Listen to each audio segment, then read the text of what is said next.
C'était un engagement de campagne de Johanna Rolland, demander au gouvernement la tenue d'un référendum sur la question du rattachement de la Loire-Atlantique à la Bretagne. Ce vœu sera justement voté lors du conseil municipal ce vendredi 5 février. Alain Erwan Corot, bonsoir.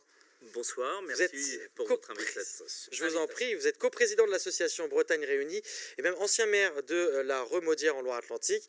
C'est pour vous un écran de fumée, vous le répétez, vous, à Bretagne Réunie, le référendum est impossible sur cette question. Alors, bon, de toute façon, le référendum, au regard de la Constitution de 1958, n'est pas possible sur le territoire d'un département ou d'une région. Ce doit être national. Ça doit être national. Alors, on peut faire un référendum dans une commune, l'ancien maire que je suis vous le confirme, mais pas sur des raisons, pas sur des questions comme cela. Alors pourquoi finalement faire ce vœu demain? Alors, écoutez, nous, Bretagne Réunie, on va quand même pas se priver de cette satisfaction de voir que le conseil municipal de Nantes vote un vœu pour lancer un référendum. Donc non, il faudrait qu'ils revoient leur texte et qu'ils disent une consultation. Donc un référendum, c'est décisionnel. On l'a vu, c'est au niveau de la Constitution que ça bloque.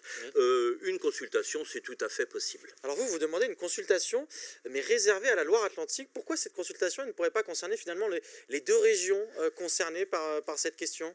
Alors, faut quand même voir que nous, on nous a pas demandé, nous les Nantais, quand on nous a séparés du reste de la Bretagne, il n'y a pas eu de consultation, il n'y a pas eu de référendum, il n'y a rien eu. C'est une violence politique, hein. On le dit nous dans notre texte de ce qu'on appelle la ligne stratégique de Bretagne Réunie, avec tous les nouveaux élus de Bretagne Réunie, on a travaillé sur cette ligne stratégique et on le répète, voilà, il y a eu quelque chose d'imposé. Donc la question, elle est simple, hein. La démocratie, c'est quoi? Est-ce qu'il fallait un référendum pour réunifier ou une consultation pour réunifier l'Allemagne? Non. Il y a des fois où il y a des violences politiques qui font que la région des Pays de Loire... Malgré tout, pour cette consultation, on est d'accord pour dire que ce ne sont pas que les habitants de Loire-Atlantique qui sont concernés. En tout cas, sur la question de la réunification, ceux qui sont concernés en premier chef, ce sont bien les habitants de Loire-Atlantique et pas... voilà. Alors nous, Bretagne Réunie, on est tout à fait sensible au questionnement de nos voisins et amis de Vendée, de Maine-et-Loire et tout ça. On a fait des suggestions, mais c'est quand même pas à nous d'imposer ou de... Voilà. On peut juste proposer qu'une belle région Val-de-Loire et soit la région Aquitaine pour la Vendée ou d'autres solutions.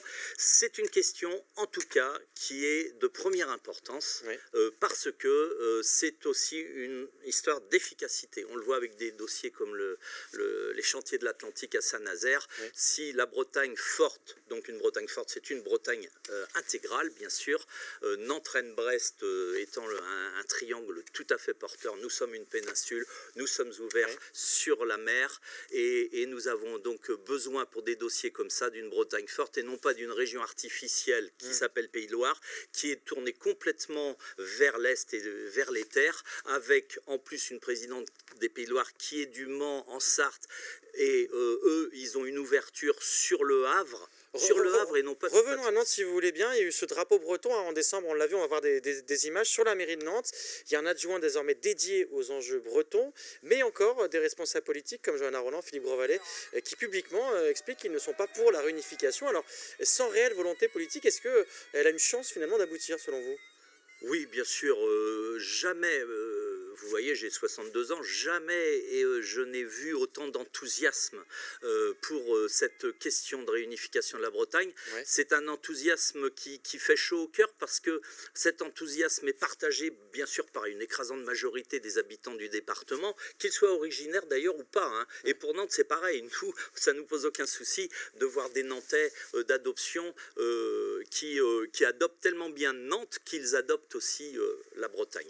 Donc, je rappelle, il y a eu cette pétition notamment que vous avez menée avec 105 000 signatures et que vous aviez amené d'ailleurs à l'Assemblée nationale en 2019, c'était à vélo. Est-ce que justement aujourd'hui, on est dans un contexte très particulier, hein, crise sanitaire oblige, est-ce que c'est facile, évident de mobiliser sur une question comme la réunification en ce moment? Alors c'est ça qui fait plaisir, la mobilisation elle reste intacte. De plus en Comment vous le voyez? À tous les niveaux. Il y a des Gwenadu qui sont des mairies qui pavoisent de plus en plus le Gwenadu, des vignerons et de Le drapeau breton? beaucoup de métiers. Le Gwenadu, oui. Drapeau breton en breton. Vraiment, il y a un enthousiasme fou et franchement, justement, dans une situation aussi pesante avec cette histoire de Covid, et puis alors les dégâts sociaux que ça crée, hein, bien sûr, hein, le chômage et tout ça, les gens du spectacle, les restaurateurs, bref, on a vraiment besoin de messages positifs. Et moi, je le dis aux gens qui nous regardent, il faut réunifier cette Bretagne parce que derrière cette Bretagne, il y a une communauté humaine quand même. On parle d'êtres humains et on parle aussi de textes internationaux qui demandent aux États de respecter les identités donc de ces populations. Et donc c'est un sujet de première importance et qui amène du baume au cœur aux gens. Que demander de plus?